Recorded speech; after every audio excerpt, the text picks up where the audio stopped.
it's not a foolproof system, but I always find the measure of a player's personality or how good he's been is in how the club he's leaving's fans respond at the news of his departure. And in this instance, Maxwel Cornet, well, his departure from Burnley has been greeted with, I think, a lot of goodwill by the Burnley fans. They're sorry to see him go, but it does appear that he's all-round a good egg. I do think this is probably heightened by the fact that Burnley have got lots to look forward to. They seem to have an excellent manager. They've got the hub of a good team being built there. I think there's a lot of them who are now confident of progressing and getting, obviously, the top two, an automatic promotion back to the Premier League. So I think there's a lot of goodwill in the Burnley fans at the moment. I also believe that actually cutting away players like Chris Wood and James Tarkowski, players that have basically been, threatening to leave for quite some time, has probably given them a lease of life. You want players who want to play for you, don't you? And there's no doubt about it. Vincent Kompany's got a load of players there at Burnley now who want to play for Burnley. Good luck to them. But Maxwel Cornet was a big asset, an excellent player, and it looks as if West Ham have agreed. I think it was the release clause, possibly 17.1. Funny one, isn't it? 17.1 million to release him from his contract. And apparently he's having his medical at West Ham today. Now, as I understand it, the medical has to be completed by lunchtime. Something like that. It might be midday. It's probably they probably don't say lunchtime-ish. They probably, so do you know what? After you had a pot noodle sandwich, then that's fine. As long as he's registered at some point after that, then he's available for the Man City game. No, I think it's probably midday today. And if we do that, he's available for the Man City game. Would David Moyes play him? Probably not. That's just the way it goes, doesn't he? Now, how do I see this player? I think a lot of us have been trying to sort of pigeonhole him and put him into a position. I think he's Masuaku's replacement.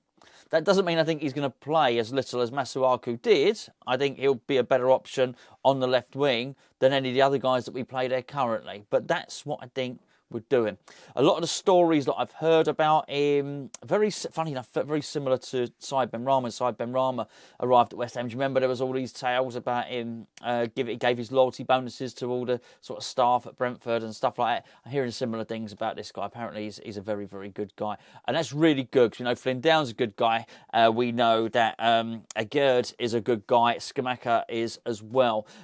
Which sort of ties into the other news, because it is sort of good news tinged with bad news, and this is more of a transfer update. But I tell you now, this stuff is changing by the hour. At the point I'm recording this, and someone ripped into me yesterday, by the way, ripped right into me. I recorded yesterday's video at 11:30 the night before. I was aware of the links to Everton. I just didn't particularly believe them, so I didn't put them in there. This guy's saying to me, you should get up earlier in the morning and do the video and all the rest of it. Anyway, he's gone now. That's not all he said, to be fair.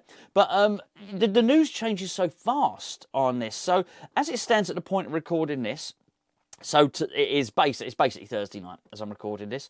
Cornet's booked in for his medical tomorrow. The Amadou Onana deal has fallen through. But I want to talk about players that want to play for you, as well as be pleased that looks like Cornet's coming in. Yes, until he's signed on a dotted line, he's not over it. But there's a lot of people talking like we fail in every transfer bid. We don't. We have failed in some of them, haven't we? We didn't manage to get Broyer, didn't manage to get Lingard. Onana looks like he's slipping through our fingers. But we did manage to get Downs and Agerd and Skamaka. So, it's good. And I think in terms of Skamaka, I really like that. He turned down other clubs to sign for us. Flynn Downs, I almost say doesn't count because he was a West Ham fan. He wanted to sign for us so much. But he really wants to play for us. Skamaka, PSG apparently came in afterwards and he went, no, I've already given my word to West Ham. That is your character. There's your MOT test right there. Agerd, he just clearly wants to play for us, doesn't he?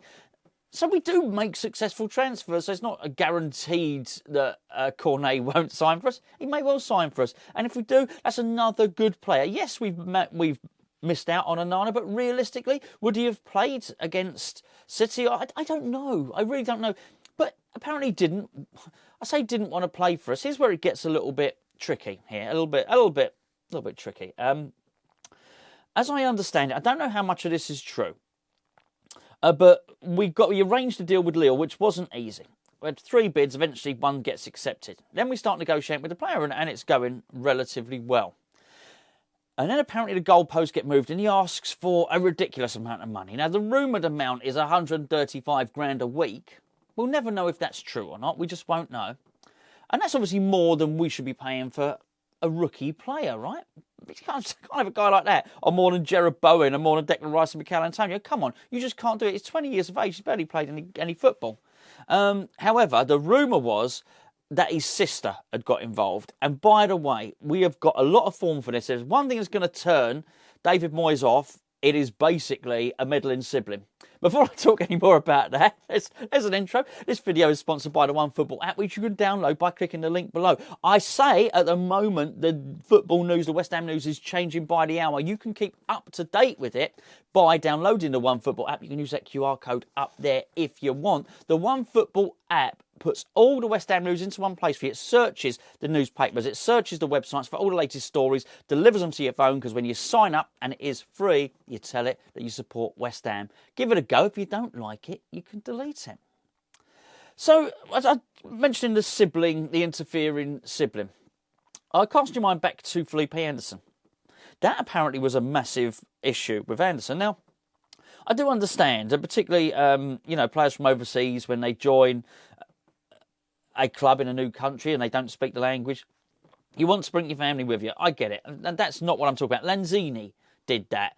But his dad is not interfering. His dad travels, I've mentioned this a number of times, his dad travels to away games, doesn't he, with the fans, So it's not about your family being involved. It's when your family are your representatives. And there are good examples of it. I'm pretty sure Declan Rice's dad is doing a really good job for him. I know Jude Bellingham's dad represents him. However, there are bad instances of it. And I'll tell you what, we have been bitten by this a couple of times. I cast my mind back to Felipe Anderson, and I mean, the stories where the rumours were that there was a lot of trouble. You didn't have to just please Felipe. You had to basically please his sister as well. I don't know if that's true or not. However, the story came out that when he was in Porto, the Porto president came out and said that.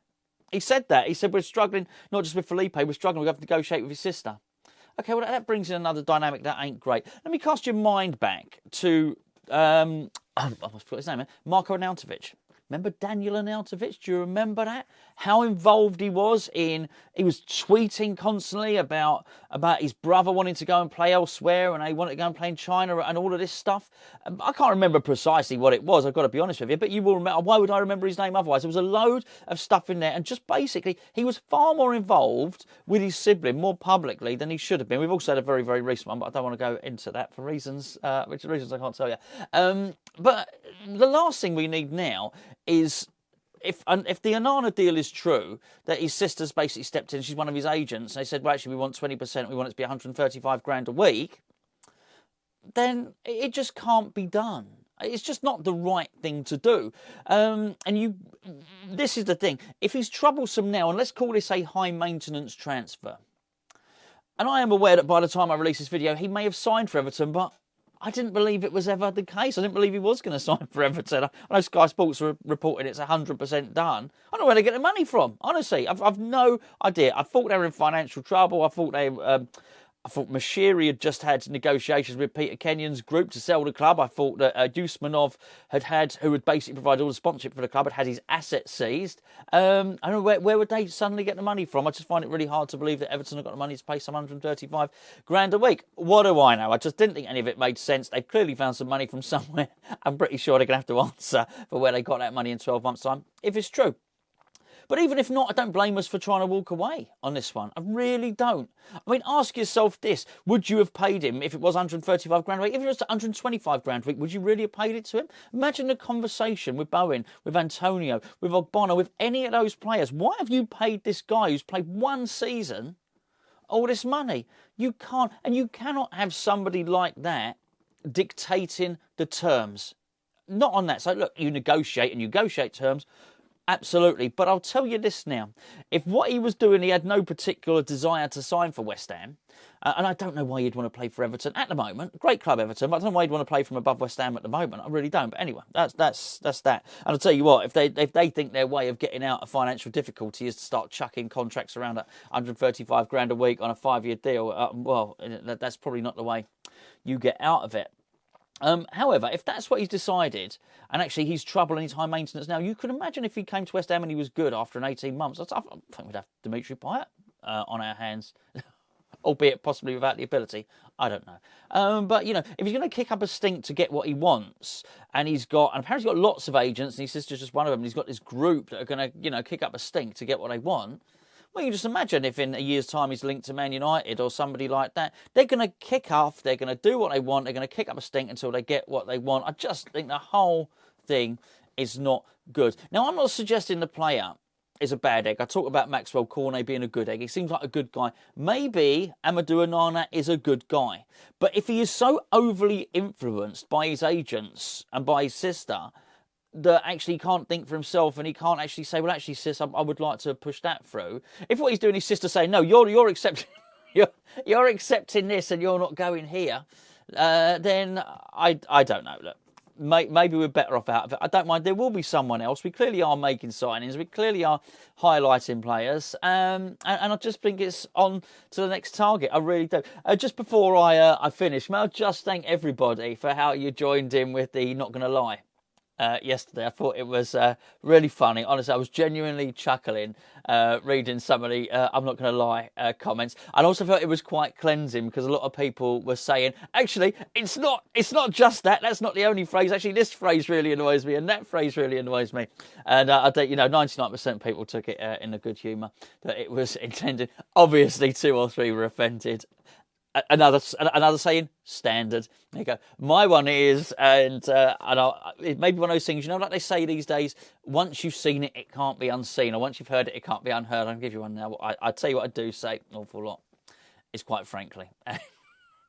I'm going to try and stop or curtail it, maybe only use it once per video, but I do realise that's my little one. We've all got them, haven't we? We've all got things that we say. Anyway, just a little update. I can't quite match the doom and gloom of a lot of things. It's the start of a new season. I'm always upbeat at the start of a new season. If we get Cornet in, I'd rather concentrate on the good things that Cornet brings to the team rather than what we might have lost with Onana, because actually, I'm sure he brings someone else in.